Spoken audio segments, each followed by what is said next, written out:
We are back on the road to City Hall. Many New Yorkers are hoping that this is the last winter storm of the season, and that surely includes Mayor de Blasio. Clearing the streets quickly is always a key test for New York's mayor, and that's especially true for this one. He wants to be reelected in less than 8 months from now.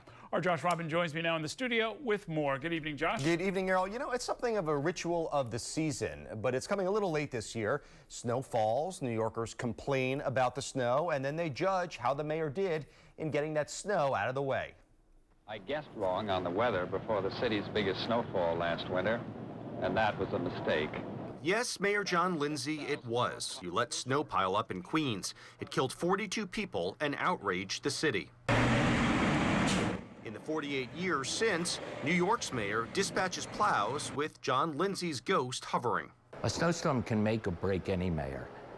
And if you need proof, everyone goes back to Lindsay. Everyone is scared of the shadow of Lindsay. Sometimes lessons come hard.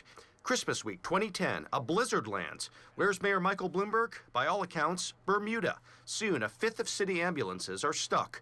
Bloomberg is defiant. Our city is doing exactly what you'd want it to do. Presented with evidence that, in fact, the city didn't do what people wanted, Bloomberg relents. We didn't do the job that New Yorkers rightly expect of us in the last storm, and we intend to make sure that that does not happen again. It was the reverse for Bloomberg's successor, successfully shoveling out of his first storm. 3 weeks later, Bill de Blasio found constituents turn quite icy when the plows don't plow. The snarled Upper East Side accused the new mayor of neglecting tonier parts of Manhattan. The orders that went out were consistent for every single neighborhood. The execution wasn't good enough in some areas. A mayor gets the blame for not cleaning up the streets. He doesn't get the credit for cleaning up the streets. Still, a glut of slush may cause people to curse the mayor, but in modern New York, it hasn't driven one from office. Lindsay lost the 1969 Republican primary, but ended up winning the general election on another line. Taking no chances in an election year, de Blasio donned a ski cap, with aides posting it to Facebook. Turns out, less snow fell than some expected. Maybe it was Mother Nature looking out for de Blasio, or the smiling ghost of John Lindsay. You have to be a little bit nuts. It's not in the job description, but it helps.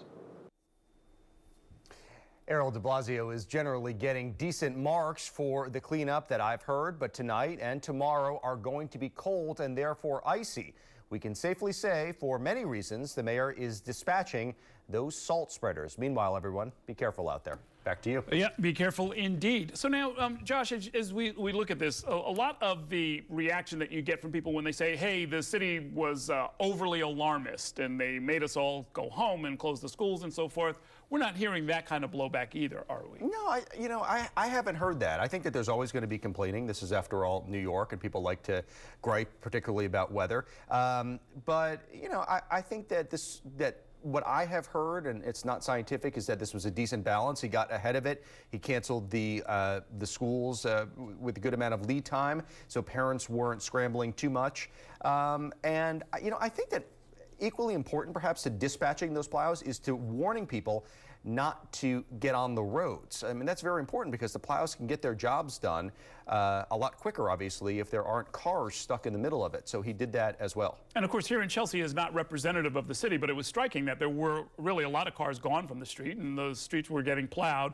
And here in Chelsea Market, there were a bunch of stores. There were only a handful that were closed. So, you know, Anthropology, the clothing store, people coming out shopping, doing all kinds of stuff. Yeah, I looked, you know, I live in Brooklyn, and I did a decent amount of walking there just to kind of get a lay of the land. And, you know, it was rather pleasant, actually, not having the cars there. And the streets were pretty clear because the plows were able to get through. So you had a lot of folks walking on the streets because they were clearer than the sidewalks were. You know, in the case of Lindsay back in 1969, I mean, I am actually old enough to sort of remember it, but I'm not going to claim that I remember this part of it. His real problem was that they didn't respond even when people in Queens were telling them the streets are impassable here. And they already felt like they were being neglected by City Hall, so it fed into an existing narrative. It did indeed, yes. It was, I mean, there was all sorts of interesting stories about that. Ralph Bunche, the undersecretary, I believe that is his title was, for the United Nations at the time, he was on the cover. George Arzt, who's in the package, was reminding me, was on the cover of the news complaining because he also was snowed in there. There were a lot of people there. And as you mentioned, there was, you know, all sorts of interesting sociological tensions that were in the city at the time, and it kind of reached the breaking point in Forest Hills. But you know, it wasn't just that people were inconvenienced. You know, 3 dozen more people, more than 3 dozen people actually lost their lives during that storm. Just unheard of now for something like that to happen. Right. And it's pretty incredible. It was only because of some complicated politics that he ended up getting reelected. As I mentioned in my story, he got reelected on another line. Sure. And then going back to Bloomberg in 2010, I do remember that storm. That was a big deal. Yeah.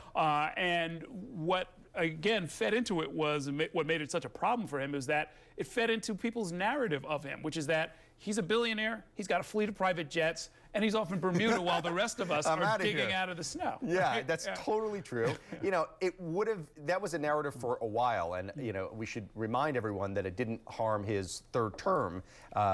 He still got elected to a 3rd term, but that's precisely it. He didn't say where he was.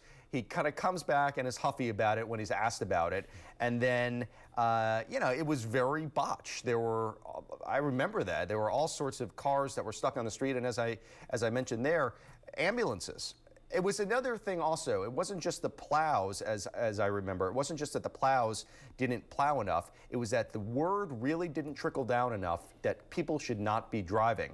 And so it was that combination that really endangered people's lives. 1/5 of the city's ambulances got stuck. Incredible. Yeah, no, that was that. I do remember that one well, and the buses being stuck in snowdrifts. I'd never seen that before. Not so many anyway. Thanks a lot, Josh. We are going to take a short break now. When we come back, we'll get the latest weather forecast. Then we'll shift our focus to the potentially crippling cuts planned from federal housing agencies. I'll be joined by Shola Alatwaye, chair of the city's housing authority. Stay with us.